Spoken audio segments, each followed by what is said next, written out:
शिर्डीत सिने अभिनेता विजय यांचे साई दर्शन, संस्थांकडून सत्कार।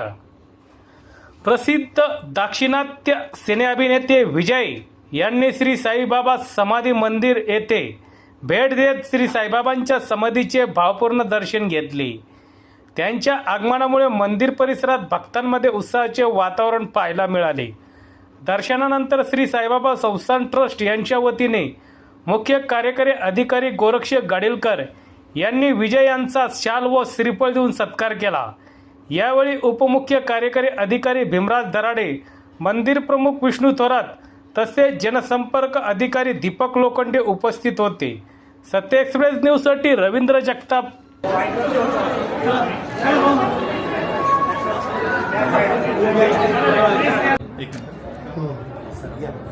हो सर साहेब